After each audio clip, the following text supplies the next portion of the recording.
আসসালামু আলাইকুম বন্ধুরা, আপনারা অনেকে আমাকে কমেন্ট করেছেন ব্যাটালিয়ন আনসারের সুযোগ সুবিধা কেমন, তাদেরকে কততম গ্রেড অনুযায়ী বেতন দেওয়া হয়, এটি নিয়ে একটি ভিডিও তৈরি করে দেন। আজকে সেই দিনটি চলে এসেছে। আজকে আমি এই ভিডিওতে বিস্তারিত আলোচনা করব, তাই আপনারা সম্পূর্ণ ভিডিওটি দেখতে হবে।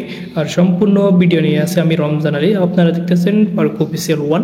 যারা এখনো পর্যন্ত ফারুক অফিসিয়াল 1 চ্যানেলটি সাবস্ক্রাইব করেন নাই, তারা নিত্য নতুন সকল বাহিনীর সাজেশন পেতে ফারুক অফিসিয়াল 1 চ্যানেলটি সাবস্ক্রাইব করে পাশে থাকা বেল আইকনটি অল করে দিবেন। তো বন্ধুরা, আর কথা না বাড়িয়ে মূল ভিডিওতে যাওয়া যাক। আনসার ও গ্রাম প্রতিরক্ষা বাহিনী 2015 সাল অনুযায়ী নির্ধারিত বেতনের স্কেল ব্যাটালিয়ন আনসারের 17তম গ্রেড অনুযায়ী বেতনের স্কেল দেওয়া হয় 9,000 থেকে 21,800 টাকা পর্যন্ত। ল্যান্স নায়ক 16তম গ্রেড অনুযায়ী 9,300 টাকা থেকে 22,490 টাকা পর্যন্ত। নায়ক 15তম গ্রেড অনুযায়ী 9,700 টাকা থেকে 23,490 টাকা পর্যন্ত। দৈনিক ভাতা সুযোগ সুবিধা সমতল এলাকায় দৈনিক 362 টাকা 66 পয়সা, রেশন ভাতা 104 টাকা, চিকিৎসা ভাতা 22 টাকা, ঝুঁকি ভাতা 20 টাকা, যাতায়াত ভাতা 5 টাকা, দোলাই ভাতা আপনাদের 3 টাকা। মোট আপনাদের হচ্ছে 516 টাকা 66 পয়সা। পাহাড়ি এলাকায় যে কোনো সরকারি চাকরিজীবী তার বেতনের স্কেল অনুযায়ী 20% ভাতা পাবে।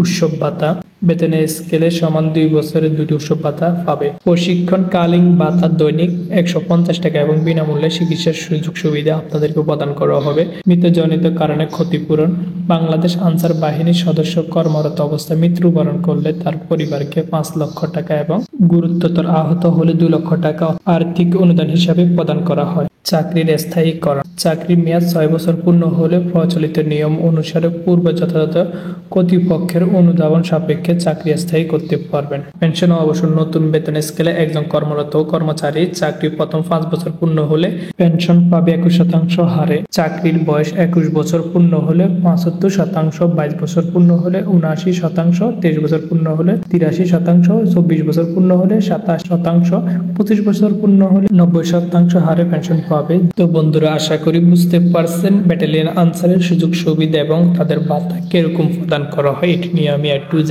বিস্তারিত আলোচনা করেছি। তো যে কোনো বিষয়ে কোনো কিছু জানার থাকলে অবশ্যই আমাকে কমেন্ট করতে পারেন। আর ভিডিওটি ভালো লেগে থাকলে একটি লাইক করবেন আর আপনাদের মূল্যবান মতামত কমেন্ট বক্সে জানাবেন। আর অবশ্যই চ্যানেলটি সাবস্ক্রাইব করে রাখবেন। তো আজকে ভিডিওটি পর্যন্ত, দেখা হচ্ছে অন্য কোনো ভিডিওতে। ততক্ষণ পর্যন্ত ভালো থাকুন, সুস্থ থাকুন। সবাইকে আসসালামু আলাইকুম।